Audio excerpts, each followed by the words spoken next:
Halo anak-anak, apa kabarnya? Semoga kita selalu dalam keadaan sehat ya. Nah, pada kesempatan hari ini Ibu akan menjelaskan materi kelas 2 SD. Tema 3, tugasku sehari-hari. Subtema 4, tugasku dalam kehidupan sosial. Muatan pelajaran tematik 1 atau PKN. Yang pertama, bekerja kelompok ya. Kerja kelompok berarti dilakukan oleh beberapa anak atau beberapa orang. Nah, coba kalian perhatikan gambar ya. Siswa kelas 2 rajin belajar. Mereka sering belajar kelompok. Ibu guru membimbing siswa dalam kerja kelompok. Semua siswa menghormati guru. Semua guru menyayangi siswa. Selama kerja kelompok, antar siswa saling bekerja sama. Menghormati guru dan menyayangi teman adalah tugas siswa. Oke. Selanjutnya, kita akan belajar tentang perbedaan jenis kelamin ya. Jadi kita sudah tahu bahwa jenis kelamin itu ada dua. Yang pertama laki-laki atau putra ya, dan yang kedua perempuan atau putri. Nah, di sini sudah ada nama siswa perempuan dan laki-laki. Kita akan mengisikan nama siswa perempuan dan juga siswa laki-laki ya. Nah, untuk siswa perempuan kita akan menuliskannya secara mendatar ya, dan untuk nama siswa laki-laki kita akan menuliskannya secara menurun. Kita akan mulai dari siswa laki-laki ya anak-anak. Siswa laki-laki ada Ali, Beni, dan Edo. Jadi kita akan mengisikan di sini. Ini ada 3 kotak. Kita akan mengisikan dengan nama Ali. Oke. Terus kotak kedua ada 3 huruf. Jadi di sini tinggal Beni dan Edo. Kita akan mengisikan dengan nama Edo. Dan yang terakhir 4 kotak kita isi dengan nama Beni. Oke. 3 nama anak laki-laki sudah kita isikan. Sekarang kita akan mengisikan 3 nama anak perempuan. Yang pertama mendatar, yang huruf keduanya I adalah Siti. Maka kita tulis Siti. Oke. Kemudian kotak yang kedua, huruf depannya adalah D, maka kita dapat mengisikan dengan nama Dayu. Dan kotak terakhir, huruf keduanya adalah E, maka kita bisa mengisikan nama Leni di sini. Jadi begitu ya anak-anak. Oke, meskipun berbeda jenis kelamin antara laki-laki dan perempuan, sikap kita sebaiknya tetap menghormati dan menghargai ya. Oke, lanjut. Nah, pada gambar terlihat anak-anak dan juga guru sedang melaksanakan upacara Hari Sumpah Pemuda. Nah, upacara berlangsung hikmat. Upacara diikuti seluruh siswa dan guru. Pembina upacara memberi pengarahan. Pembina upacara berpesan agar siswa terus rajin belajar. Nah, seluruh siswa harus bersatu membangun bangsa. Kemudian ada petugas yang membacakan naskah Sumpah Pemuda. Ini naskahnya ya anak-anak. Nah, contoh membacakannya, dengarkan baik-baik ya. Kami, putra dan putri Indonesia, mengaku bertumpah darah yang satu, tanah air Indonesia.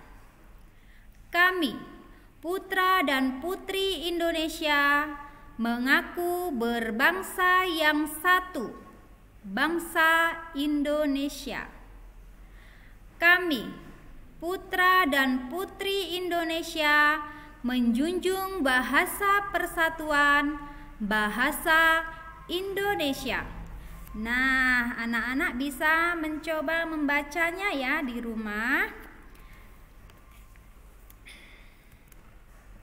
Selanjutnya, pilihlah kata berikut yang memiliki arti sama. Berilah tanda centang pada jawaban yang tepat. Oke, nomor 1, tanah air. Tanah air itu sama artinya dengan tanah kelahiran. Nomor 2, bangsa. Sama artinya dengan masyarakat. Nomor 3, sumpah. Sama artinya dengan ikrar.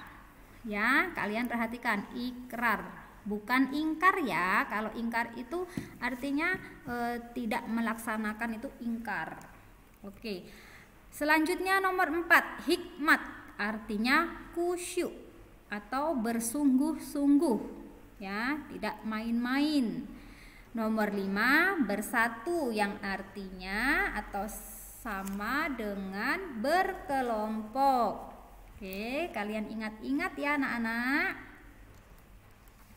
Nah, selanjutnya kita belajar tentang perbedaan suku. Indonesia dikenal kaya akan berbagai suku bangsa. Ada suku Jawa, Sunda, Batak, Dayak, dan Bali. Suku Jawa berasal dari Jawa. Suku Sunda berasal dari Jawa Barat. Suku Batak berasal dari Sumatera Utara. Suku Dayak berasal dari Kalimantan. Suku Bali berasal dari Bali. Suku Dani berasal dari Provinsi Papua.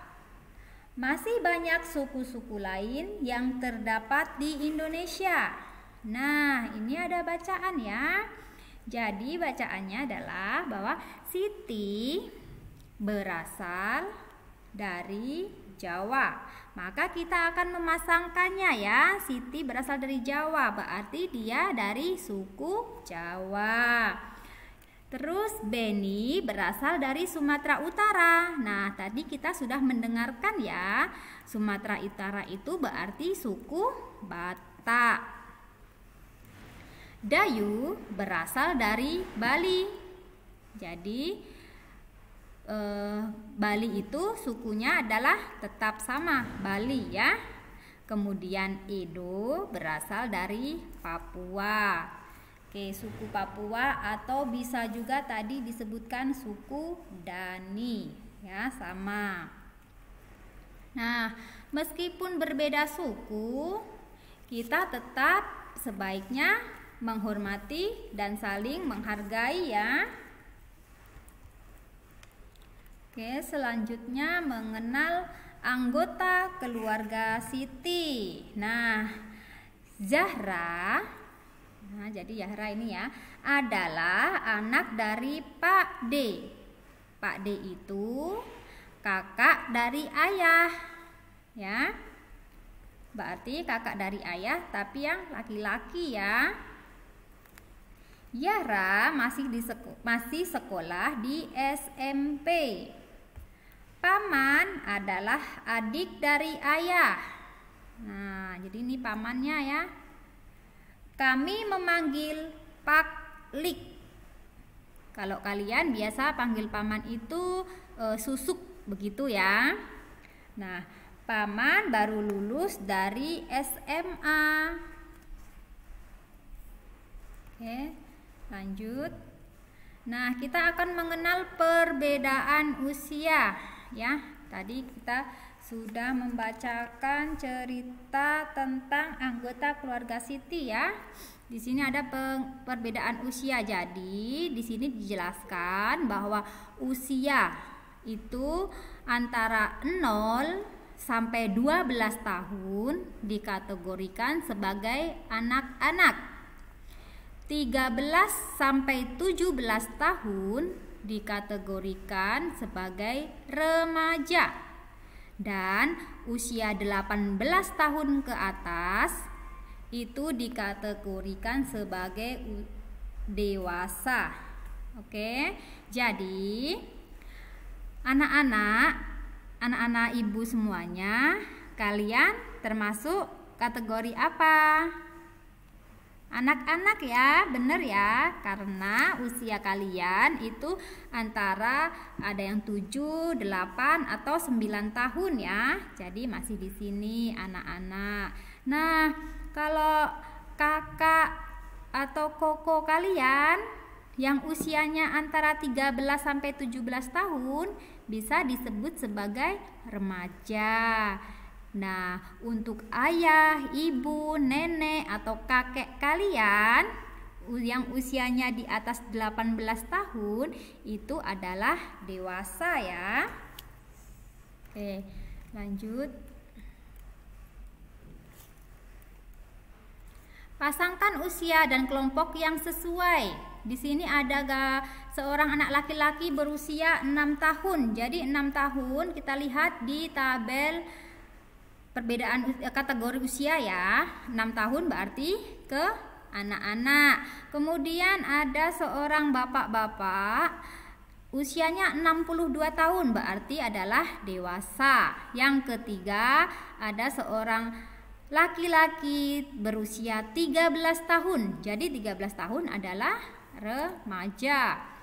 Gambar keempat, anak laki-laki berusia 20 tahun. 20 tahun berarti dewasa. Dan gambar yang terakhir, seorang laki-laki berusia 35. Karena 35 berarti masuk ke 18 ke atas ya. Jadi ke dewasa. Begitu.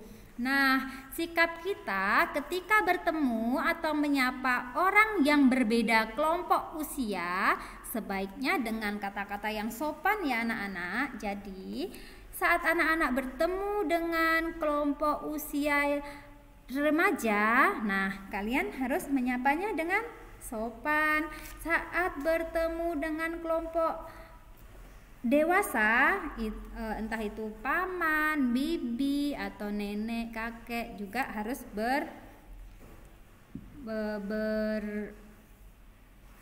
berkata dengan sopan.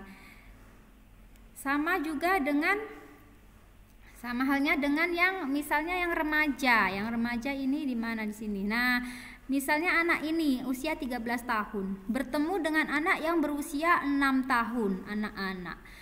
Gimana sikap yang anak 13 tahun ini yang remaja? Tetap juga harus berkata dengan sopan, menyapa ya.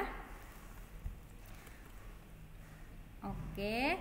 Jadi materi pada hari ini itu saja yang Ibu sampaikan ya. Semoga bermanfaat. Selamat belajar anak-anak.